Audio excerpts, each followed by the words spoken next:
경찰보다 먼저 휴대폰 확보하고 하려고 압수수색까지 했던 우리 검찰, 정작 그 휴대폰을 열지도 못하고 있는데 검찰 관련 또 다른 내용입니다. 정경심 교수의 재판 과정에서 기소 내용, 그러니까 재판에 넘겨진 내용을, 혐의 내용을 고치려다가 어제는 법정에서 쫓겨날 뻔했습니다. 살펴보겠습니다. 자, 제가 지금 들고 있는 이 2장짜리가 처음 검찰의 공소장이고요. 네, 2장짜리고 간단합니다. 정경심 교수, 조국 전 장관의 부인에 대한. 제가 지금 갖고 있는 이게 이제 새 공소장인데 81장입니다. 그러니까 수사가 진행되면서 혐의 내용이 구체화되면서 이렇게 구체적인 공소장이 만들어졌습니다. 이 공소장을 변경하려 했는데 법원이 안 된다고 했다는 거예요. 그렇습니다. 공소장 변경이라는 게 뭡니까? 그러니까 공소장이라고 하는 것을 마치 법원에서 하는 판결문처럼 검사가 수사를 다 마치고 나서 수사 결과를 정리해서 이러이러한 범죄 혐의가 있다. 그리고 네. 그 사실이 어떤 사실에 기초해서 이런 법적 판단을 내렸으니까 이 죄로 처벌해 주십시오라고 아주 핵심 내용만 정리해 놓은 문서라고 보시면 됩니다. 그래서 말씀대로 종합해 놓은 것이어야 되는데 네. 그때 8월 26일에 처음 재판에 넘길 때 기소를 할 때 공소장을 보니까 법원에서 보니까 나중에 두 번째 공소를 하면서는 그렇게 만든 공소장을 어떻게 행사하는지를 하면서 공소장을 어떻게 위조했는지 다시 또 자세히 설명을 했거든요. 근데 그 내용이 너무 다르다라는 거예요. 표창장을 어떻게 위조했는지. 네, 어떻게 위조하니까 원래는 공소장 변경이라고 하는 게 사실상 같은 사건인데 네. 수사를 하고 재판을 진행하려다 보니까 추가적으로 몇 가지 사실이 더 드러날 수도 있고 네. 예를 들어서 무슨 폭행을 2번 맞은 줄 알았는데 3번 했을 수도 있고 뭐 팔만 쏘는데 다리로도 폭행할 수도 있고 뭐 이런 것들이 일부 변경이 될 때 그러면 아예 새로 재판하면 불편하니까 네. 처음에 공소장 제기한 거를 내용만 살짝 바꿔서 똑같은 재판으로 이어서 해달라는 건데 네. 그런데 재판부가 어제 보니까 야 이거는 첫 번째 재판에 넘겼던 공소장하고 마지막에 두 번째에 넘겼던 거고 완전히 달라서 이걸 어떻게 네. 같은 사건이라고 보느냐 우리 변경해 줄 수 없다라고 한 겁니다. 그러니까 구체적으로 그러니까 수사를 하면서 저희가 이걸 추가로 이 혐의를 갖고 왔으니까 공소장을 좀 변경하겠습니다. 이러면 되는데 재판부가 보기에는 이건 바뀌어도 너무 많이 바뀌었다 이런 거군요. 어떤 겁니까? 앞서도 말씀하셨지만 네. 공소제기라고 하는 게 이 사람이 이런 죄를 저질렀으니 여기에 대한 수사를 한 기록이 이거고 이것에 대해서 유무죄를 가려주십시오 이런 거 아니겠습니까? 그러니까 비유를 하자면 물건을 훔쳤는데 언제 어떻게 누구랑 공범이랑 같이 훔쳤는지 이게 다 달라지면 물건이 사라졌다는 사실만 있을 뿐이지 같은 죄라고 볼 수가 네. 없다는 거잖아요. 그래서 공소장이 동일성이 유지돼야 된다고 하는 원칙이 있는 건데 네. 대법원 판례로. 근데 지금 이제 화면에도 나가 있는 것처럼 9월 7일 날 그때 인사청문회가 있을 때 그때 서둘러 기소했던 그 장소, 공범, 방법, 목적과 네. 지금 2차 기소 11월 11일 날 했었던 기소했을 때 내용하고 공소장 변경하겠다고 지금 요청한 내용하고 다 다르다는 거예요. 네. 그러니까 이건 같은 범죄라고 보기가 어렵다. 동일성이라는 것이 그러니까 기본 사실 자체가 흔들려 버린다 이런 그렇죠. 건가요? 네. 그러니까 같은 범죄라는 게 입증이 되어야 하는데 네. 이 정도 변경을 하는 것은 이거는 같은 범죄라고 보기 어렵다. 네. 그러니까 공소장을 변경하는 것을 허가할 수 없다. 이렇게 재판부가 판단을 한 것이죠. 네. 그러니까 근데 검찰 입장에서는 우리가 이런 걸 추가로 그때는 급해서 이렇게 공소장을 썼고요. 빨리 재판에 넘겨야 하니까 저희가 수사를 하다 보니까 이런 내용들이 추가로 나와서 더 구체적인 혐의 내용을 적시하는 겁니다. 이렇게 주장할 거 아니에요. 근데 그런 정도가 아니라고 법원은 본 거라는 네. 거예요. 그러니까 지금 말씀하신 대로 최소한 어느 정도 사실관계 확인이 돼 있고 네. 그다음에 그게 어느 정도 맞다라는 객관적인 증거까지 더해져서 그다음에 공소를 제기했는데 그다음에 뭐 네. 재판 준비하다 보니까 뜻밖의 것들이 더 있더라. 뭐 예를 들어서 여죄를 추구했다더라. 이런 게 아니라 네. 아예 재판부에서 봤을 때 첫 번째는 이게 공소장이라는 건 어쨌든 사실이 있고 그 사실에 대한 법적 판단을 하는 건데 전제가 되는 사실 자체가 이거는 수사를 해서 안 사실이 아니라 그냥 가공의 사실을 임의로 적어놓은 게 아니냐. 사실 첫 번째 공소장 같은 네. 경우에는 일종의 우리가 이제 검찰이 기재하는 실무례가 있습니다. 네. 그 실무례에 이 사문서 위조와 관련된 모범 답안이 그대로 옮겨져 있어요. 사람 네. 이름만 바뀌어져 있을 뿐이지. 그러니까 사실관계 파악이 안 된 상태에서 덜컥 재판에 넘기지 않았느냐. 검찰은 공소시효 만료 때문이라고 하지만 그런 식으로 재판에 넘기는 것은 허가할 수 없다는 네. 거예요, 사실은. 기본적으로 동일성이 훼손될 만큼 내용도 많이 바뀌었지만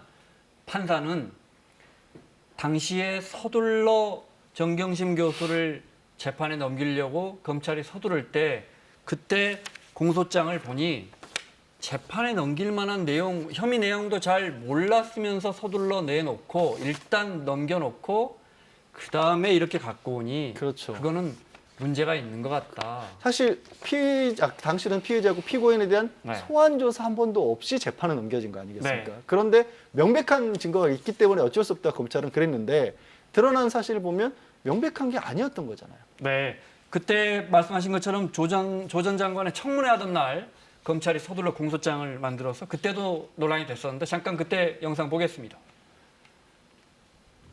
채가 기소되고 본인이 수사를 받고 이런 법무장관이 과연 되겠습니까?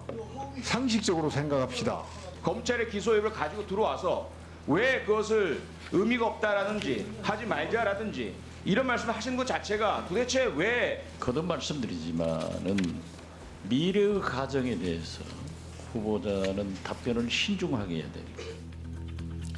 이날 청문회 막바지쯤에 검찰이 기소를 서둘러 합니다. 하지만 이후에 벌어진 국정감사에서는 그때 너무 서둘러 기소한 거 아니냐, 혐의도 제대로 모르면서라는 지적이 여러 번 나왔는데요. 범행의 일시, 장소, 방법이 지금 정경심 교수를 첫 기소한 공소장 내용과 완전히 다릅니다. 이러한 것은 과잉 기소 아니에요? 과잉인지 아닌지를 저희가 설명하려고 하면은 수사 내용을 말씀을 드려야 되는데 수사 상황은 지금 말씀을 드릴 수 없습니다. 공소 기억나요? 그때 그 표창장 위조 공소시효가 얼마 안 돼서 혹시 시효를 놓칠까봐 검찰이 서둘렀어요. 네. 그런데 그거는 뭐 의견이 다를 수가 있지만 결국에는 설령 그게 만료가 됐다고 할지라도 나중에 행사를 한 건 그 시후 시점이지 않습니까? 그리고 만약에 공소시효가 만료되는 게 문제돼서 그냥 정확한 사실관계 파악 없이 넘긴다고 한다면 공소시효 제도가 왜 있어요? 일단 공소시효 만료 전에 어떤 뭐라도 하나 기소를 한 다음에 재판으로 쭉 이어가 버리면 공소시효 제도가 있을 이유가 없어지는 거죠, 사실. 네, 알겠습니다.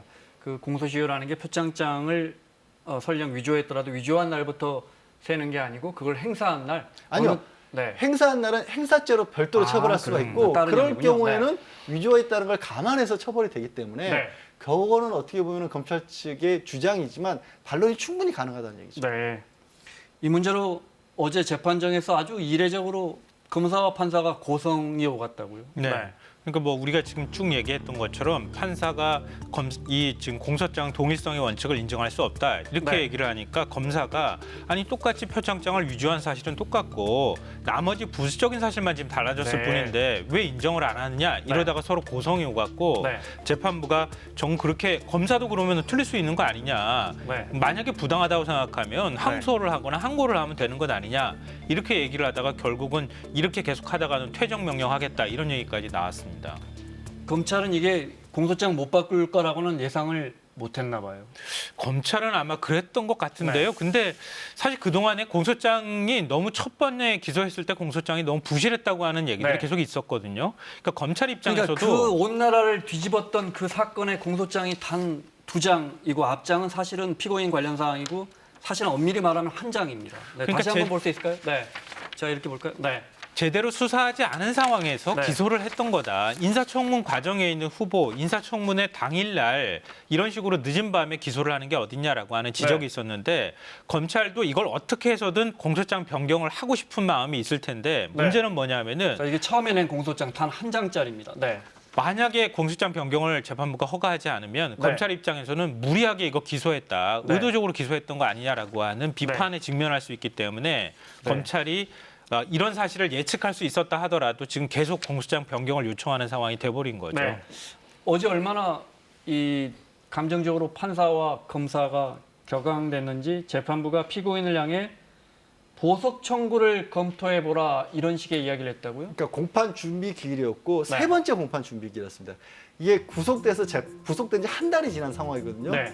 근데 구속돼서 기소를 했다는 건 뭐냐면 재판으로 이 모든 잘잘못을 따지는 절차가 법원으로 옮겨왔다는 거죠. 네. 그러면 이 피고인 입장에서는 내가 어떤 혐의를 가지고 검찰이 나를 죄를 지었다고 보는지 그 자료를 봐야 네. 거기에 대해서 재판 법정에 나가서 저는 이걸 인정할 수 있습니다. 아니면 이건 절대 사실이 아닙니다를 다퉈야 되는데 그걸 아직까지 안 줬다라는 거예요.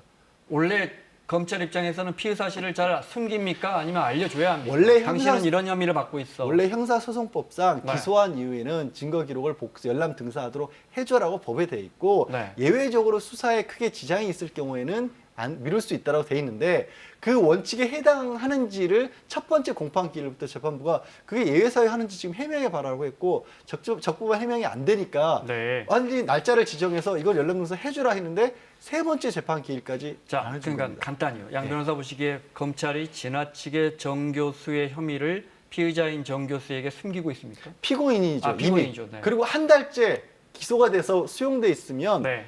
그 사람이 구속돼 있으면서 할 수 있는 게 뭐가 있을까요? 재판이 넘겨진 본인에 대해서 기록이라도 검토를 해봐야 되는데 네. 아무것도 할 수 있는 상태에서 한 달을 같이 했던 겁니다. 네. 그러니까 자꾸 재판이 늦어지니까 또 피고인은 구속돼 있고 하니까 재판부가 그러면 보석 청구를 검토해봐라. 피고인의 변호인에게 네. 계속 이런 식으로 나가면 보석 청구해라. 받아주겠다는 얘기입니다. 전 이대로 가면. 네, 보통 그 이야기는 피고인의 변호인이 해야 할 말인데. 그러니까. 자, 공소장 변경이 안 됐습니다. 검찰은 어떤 선택이 남아 있습니까? 그 크게 두 가지 선택이 남아 있는데요. 하나 지금 이제 공소장이 그 변경이 안 되기 때문에 1, 2차 기소가 지금 다른 게 돼 버린 거잖아요. 하나를 공소 취소를 하는 거죠. 공소 취소를 하고 2차로 기소했던 내용. 그러니까 그 내용만 가지고 재판을 다툴 수 있는데 네. 검찰 지금 나온 얘기를 들어보니까 공소 취소 안 하겠다는 거 아닙니까? 네. 이렇게 되면은 두 가지에 대해서 각자 다른 재판을 해야 되는 상황이 되는 겁니다. 그렇게 해서 유무죄를 각각 따로 가려야 되는 상황이 될 수 있습니다. 거기에 사모펀드 관련 혐의도 있잖아요. 그러면 재판이 어떻게 되는 거예요? 그러니까 원래 두 번째 공소 제기를 할 때는 14가지 혐의를 했고 첫 번째는 네. 이제 표창장 유죄 하나였잖아요. 원래는 검찰의 입장은 두 번째 제기했는데 한 덩어리를 묶어서 네. 그러니까 공소장 하나에 15개 혐의가 있는 걸로 지금 재판을 해달라는 거였는데 아까 말씀드린 것처럼 네. 법원 입장에서 그렇게 묶을 수 있는 사안이 아니다라고 해서 일단 두 개로 나눈 상태로 보겠다. 재판부는 같기 때문에 실질적으로는 재판은 같이 하지만 어쨌든 법적으로는 두 개를 따로 분리해서 네. 이루어지는 겁니다. 알겠습니다. 시간이 다 됐는데 간단하게요. 네.